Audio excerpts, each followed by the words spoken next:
guys, it's Morgan and welcome back to my channel. Today I'm going to be talking about Season 3 of What If. Now, if you haven't seen Season 3 of What If, there will be spoilers in this review, so stop watching if you don't want to be spoiled. I also want to let you guys know that I have seen episodes 1 and 2 of Daredevil Born Again, and I do plan to review them. But I just wanted to get this video up first because I had it planned out for a while. So what I'm going to do is wait until episode 3 of Daredevil Born Again comes out, and then I will do my review for episodes 1, 2, and 3 in one video. So make sure you're subscribed if you want to see that, so you'll know when it's posted. With that said, here's my review of Season 3 of What If.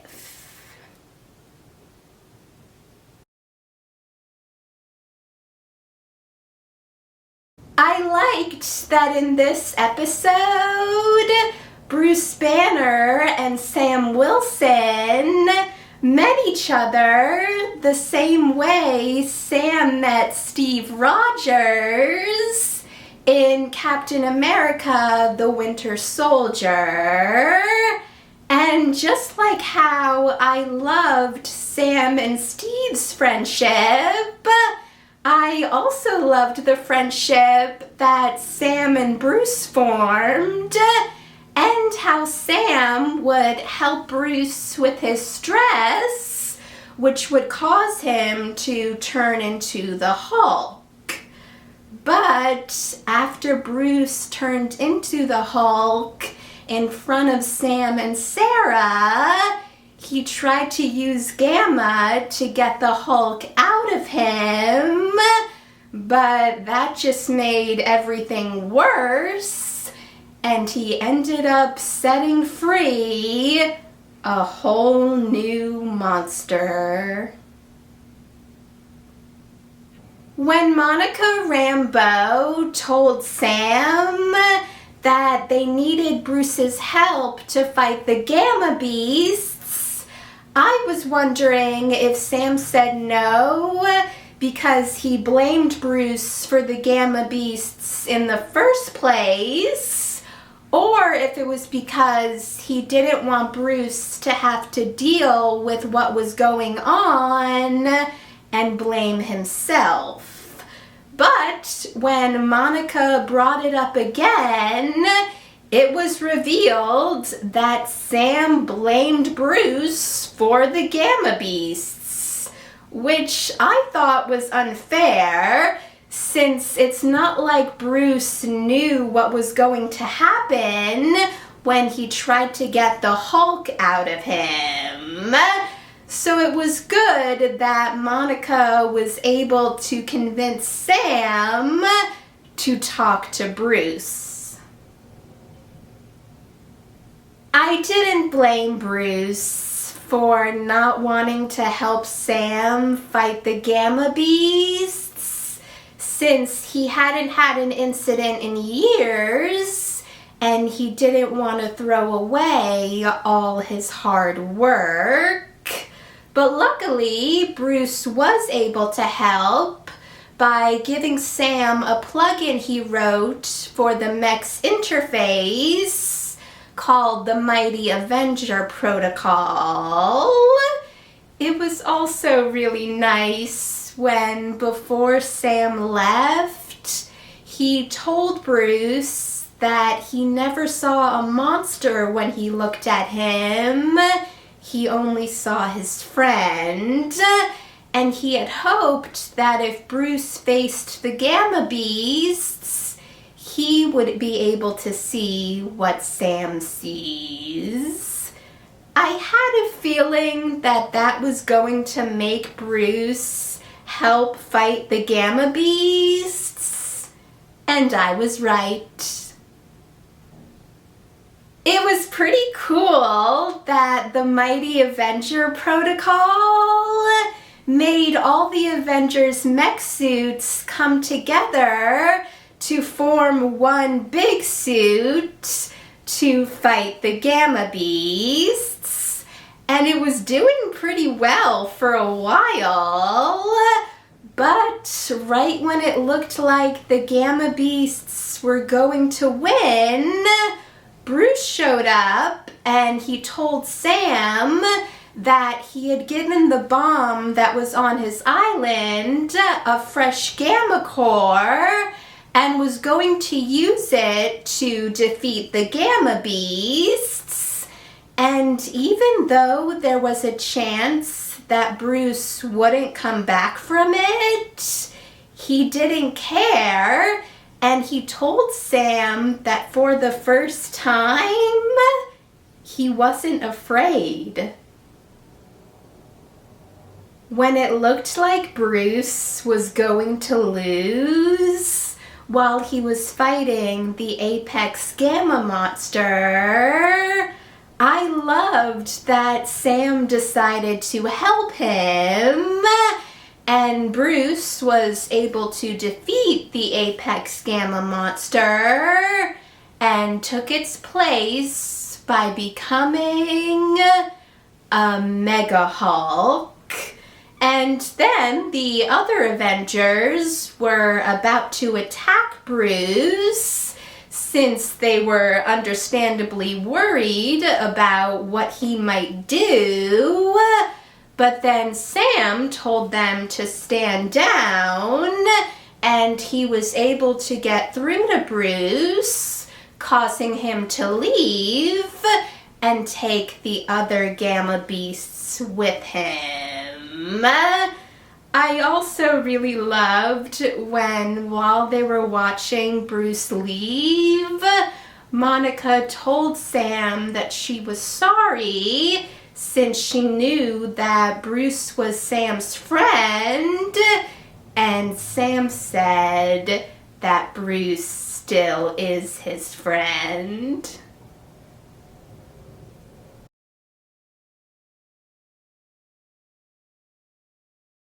I already loved Agatha Harkness in WandaVision and Agatha All Along, as you might be able to tell based on the Funko Pops next to me. So it wasn't a surprise that I loved her in this episode. And Agatha working in Hollywood just feels right. It also wasn't a surprise that after finding out about the Celestial growing within the Earth, Agatha would want to steal its powers for herself.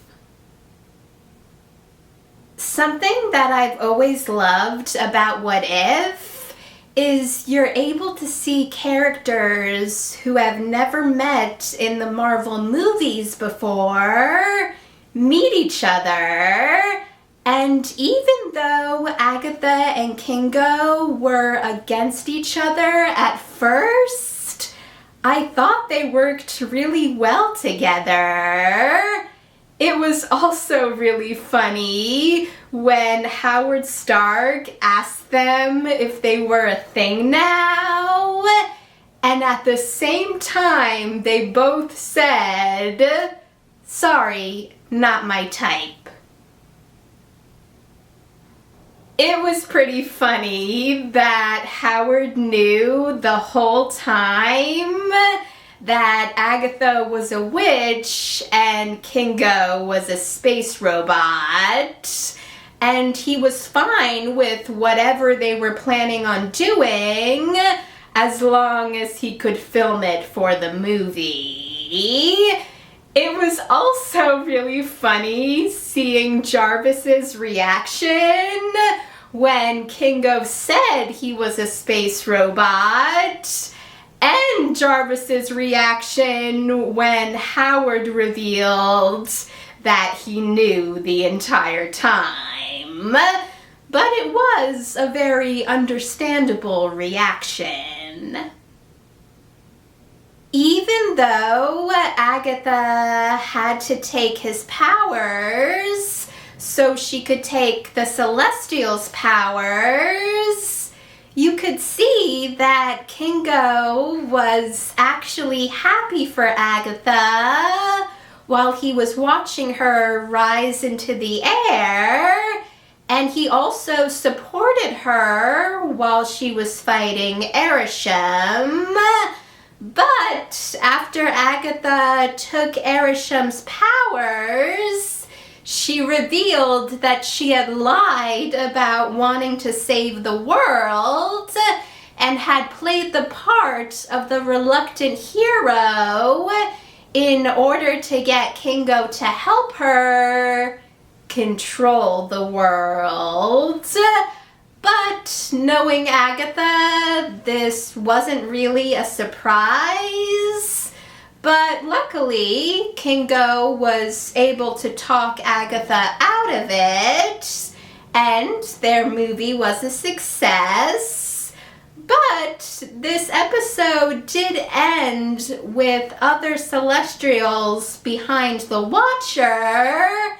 So Agatha and Kingo definitely had something else to worry about, but Agatha told Kingo that they would save it for the sequel.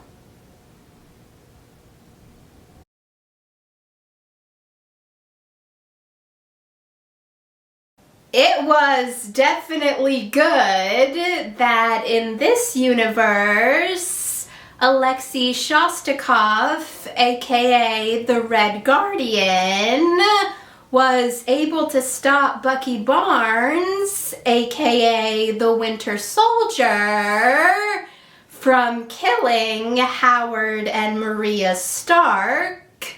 But it made me feel even more sorry for the Tony Stark in the Marvel movies, since there was no one around in that universe to save his parents.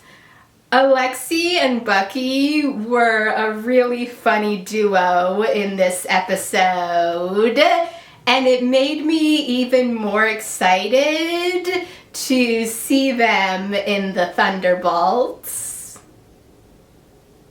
When Bill Foster was questioning Alexei and Bucky about where they were going, you could tell that he wasn't believing their story, but Bucky made it a lot worse when he pulled out a gun before Alexei drove away. Even though Alexei thought that Bill was believing his story when it was obvious that he wasn't, Alexei knew that Bucky pulling out a gun was not a good move. And it definitely wasn't, since they now had Bill and Ranger Morales after them. When Dreykov told Bucky to kill Alexei, it was obvious that he wasn't going to do it, since they had started to bond. So when Alexei and Bucky found Obadiah Stane, aka the Rook, who tried to kill them but then was killed by Bucky, and after Bucky was able to fight off the control from the Red Room, he let Alexei escape, but told Dreykov that Alexei was dead. And the episode ended with Bill finding Alexei, who was teaching at a school as a gym teacher and gave him the opportunity to help the United States again.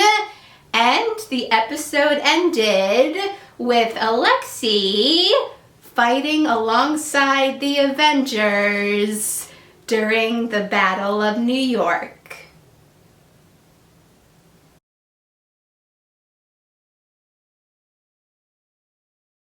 The fact that Darcy Lewis and Howard the Duck are married is interesting to think about, but them having a baby together raises so many more questions. Like, how did Darcy give birth to an egg? But that's too complicated to think about, so I'm just going to accept it.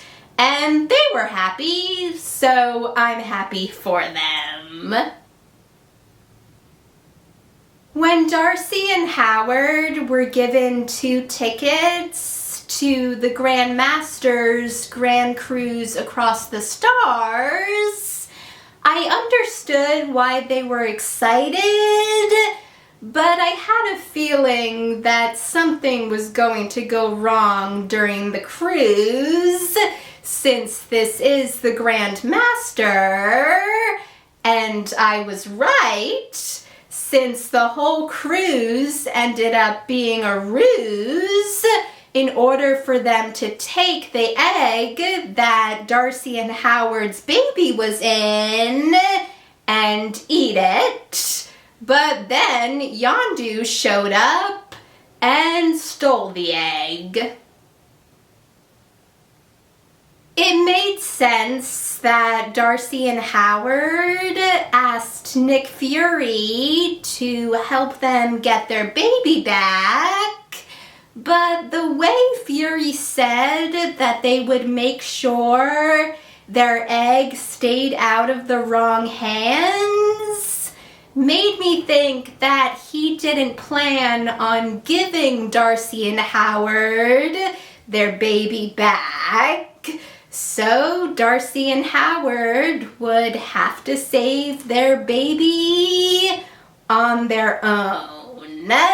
It was also explained why so many people were after the egg, because they believed that when Darcy and Howard's baby was born, it was the birth of a whole new power. Even though Yondu kidnapped Darcy and Howard's baby so he could give it to the collector, I still felt sorry for him when he was killed.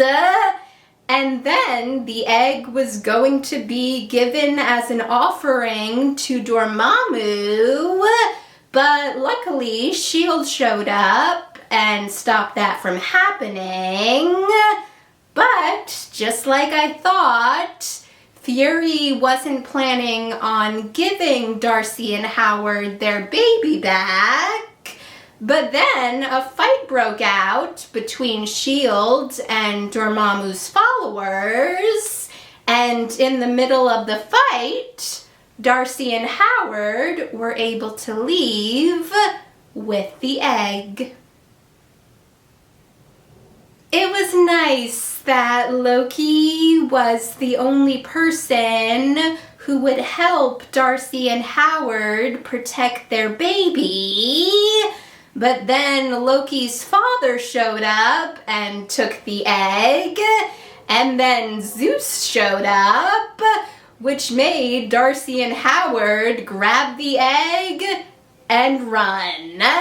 At this point in the episode, when so many people were showing up to get the egg, I was thinking that Darcy and Howard's baby must be pretty powerful if it's causing all of these people to want the egg. I didn't think that Darcy and Howard were going to lose their baby, So when they were singing I Was Made for Loving You, while they were waiting for everyone trying to get the egg to get to them, I was thinking that the song was going to do something that'll help, and it caused the magic in the egg to stop everyone from trying to get it. And then the egg hatched, and Darcy and Howard had their baby. And it also made Fury realize that the best place for the baby was with Darcy and Howard. And Darcy, Howard, and their daughter Birdie were able to go home.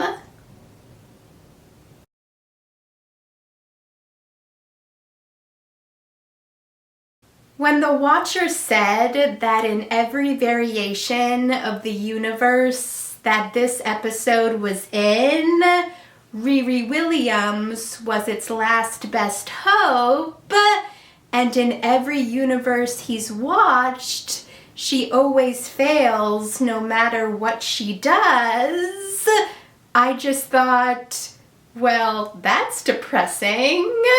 And I was hoping that she wouldn't fail in this universe. When Riri had a meeting with Sharon Carter to get a kitty cake cooker that had a part that she needed for a weapon she was working on, I wasn't sure if Sharon could be trusted. I mean, she is the power broker, and I was right to think that since Sharon ended up betraying Riri, and even though things weren't looking good, and it looked like White Vision was going to kill Riri, she was luckily saved by the Alliance. Since the Alliance knew that Riri was working on a weapon to use to defeat White Vision, it made sense that they asked her to help them fight against Quentin Beck. But I also understood why Riri was hesitant at first to make a decision, but then White Vision showed up at the Alliance's base and killed a lot of members. But luckily, even though she didn't have a lot of time, Riri was able to finish building her weapon, and she defeated White Vision. But the only survivors of the Alliance were Ying-Nan, Wong, Okoye, and Valkyrie. Even though it was a dangerous plan, when Riri decided to use the remaining parts of White Vision to bypass Beck's illusions, it was a pretty cool scene when she put the parts into her body and became a human synthezoid. But sadly, Beck was able to trick Riri and trap her. And Riri also found out that the remaining Alliance members were dead. Even though the Watcher isn't allowed to intervene, I was glad when he decided to break his oath and told Riri to fight back after she had given up, and Riri was able to defeat Beck. And even though Beck told Riri that he could make it seem like her victory never happened and that people would never know, Riri told him that they would know because she was going to give them a vision of the future by giving them hope. And the people rose up against Beck, and because his body couldn't sustain itself, Beck died. Even though the Watcher did the right thing, this episode ended with the Watcher's Council seeing that the Watcher broke his oath again and deciding that they couldn't allow it to stand and must continue to watch him, which didn't look good for the Watcher.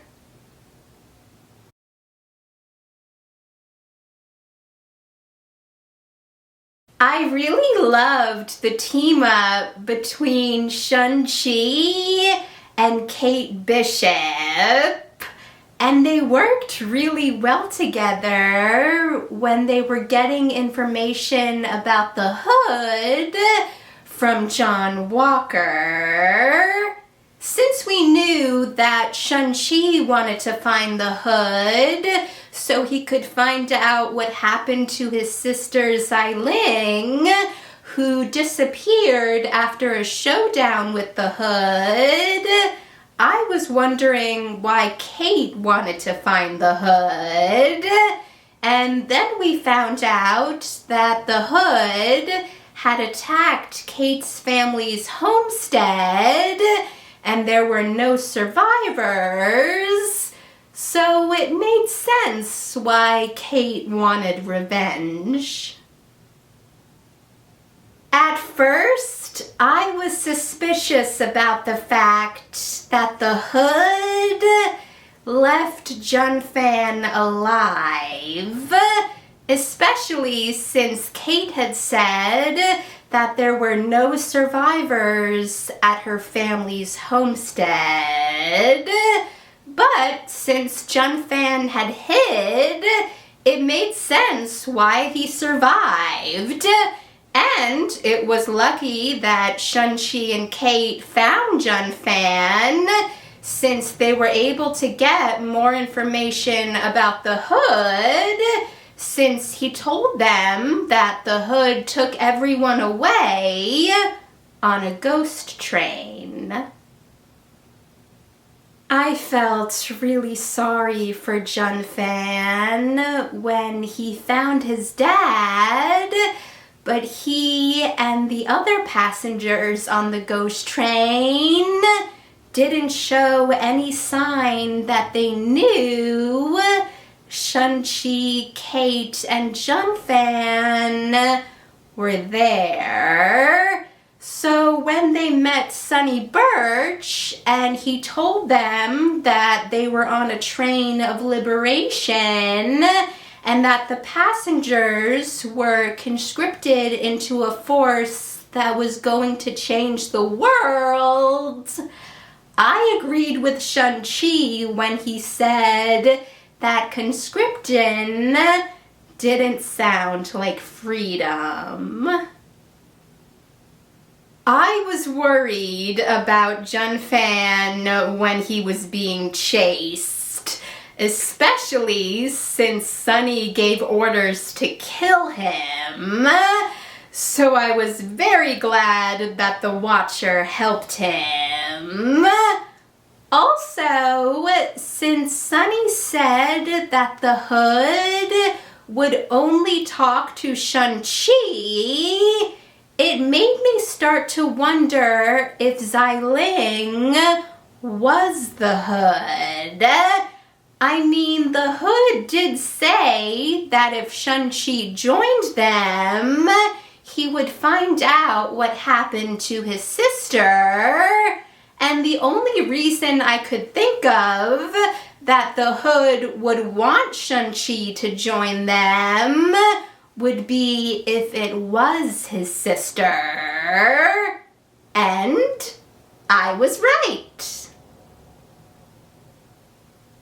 I was concerned when Sunny started to put Kate under the same trance that the passengers on the train were on. So when Sunny told Kate that the hood didn't kill her parents, he did.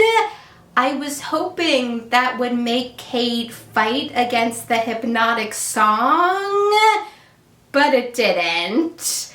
So it was very smart of Jun Fan when he rang the bell, which broke all of the passengers and Kate out of their trance, and Kate was able to knock Sunny out before he could kill her.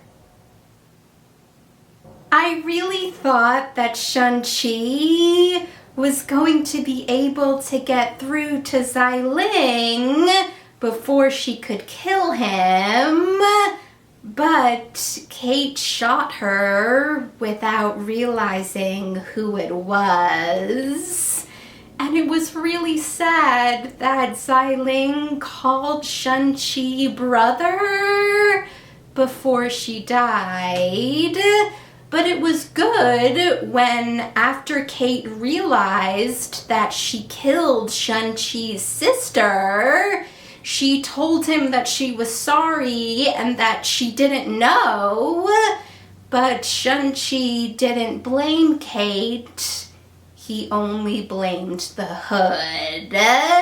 It was also really cute seeing Jun Fan reenact Shun-Chi and the hood's fight. And Kate and Shun-Chi going on another adventure would have been a great way to end this episode. But that is not how the episode ended. The end of the episode was the Watchers Council telling the Watcher that they could no longer allow his interferences to go unnoticed, which made me wonder what was going to happen in the next episode.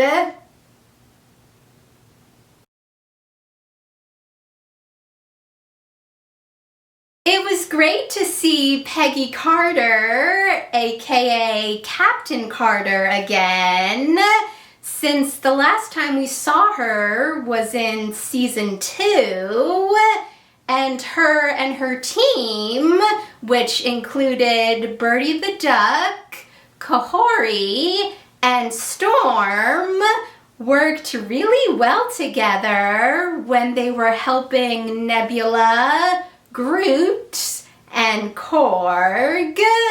It was also really lucky for the Watcher when a shard from the observational plane fell in front of Peggy and her team, which made Peggy and Kahori realize that the Watcher was in danger. And unlike the other episodes, the Watcher did not do the voiceover during the title sequence. The voiceover was done by the Eminence. When Birdie's plan to get to the 5th dimension didn't work, I was hoping that Storm's plan would, but it didn't. And since they only had one shot left to try to get to the 5th dimension, I was wondering what they were going to do. So when Kahori told Peggy that they needed Infinity Ultron's help, since he had been to the 5th dimension before, I didn't blame Peggy for how she reacted, but they didn't have any more ideas. Since Peggy didn't want to risk Birdie, Kahori, and Storm's lives, it made sense that she took the last shard and took a pod to Infinity Ultron by herself, even though it was obviously dangerous. So when Birdie, Kahori, and Storm saw Peggy's broken shield, it made sense that they thought she was dead.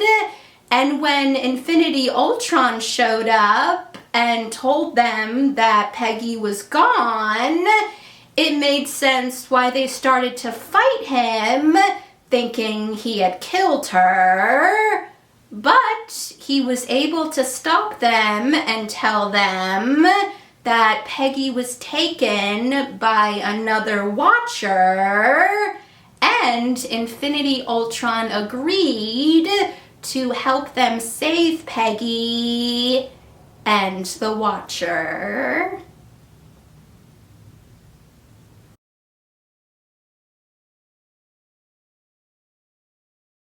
It was nice that we got to see a little bit of the Watcher's backstory and saw the moment he became a Watcher. And when the Eminence told him that out of everyone he's trained, he's never been more sure of a disciple's devotion to their mission, I thought, well, you're wrong about that. But even though he wasn't supposed to, I thought the Watcher did the right thing every time he intervened. When the Watcher was trying to explain to the Watcher's Council why he intervened, he was making some good points, but they wouldn't listen.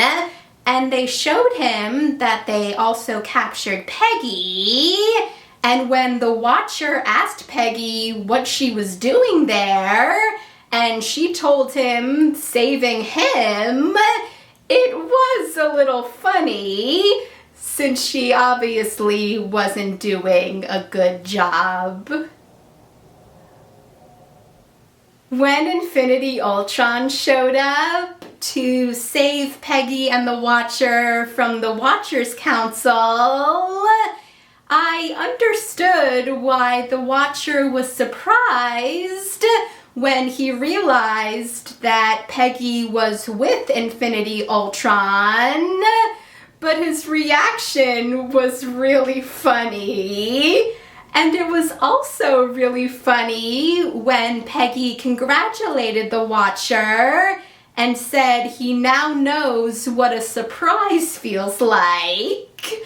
Even though Infinity Ultron has killed a lot of people, he did the right thing by giving Peggy and the Watcher time to get to the ship.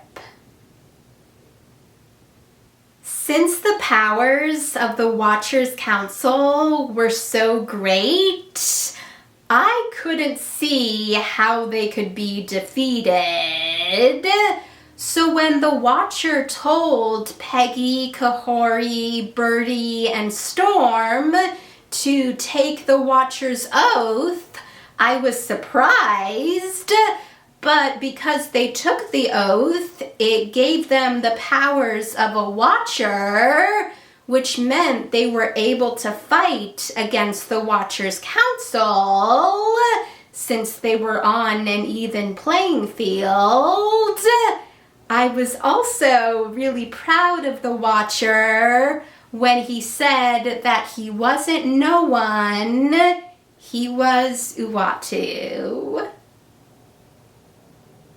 I know that Uatu was trying to do the right thing when he stopped Peggy, Birdie, Kahori, and Storm from attacking the Watcher's Council, but that ended up not being a good move since the Watchers Council planned to not only kill them, but also erase every version of them in every universe, along with all the things they've ever done, which was definitely not good.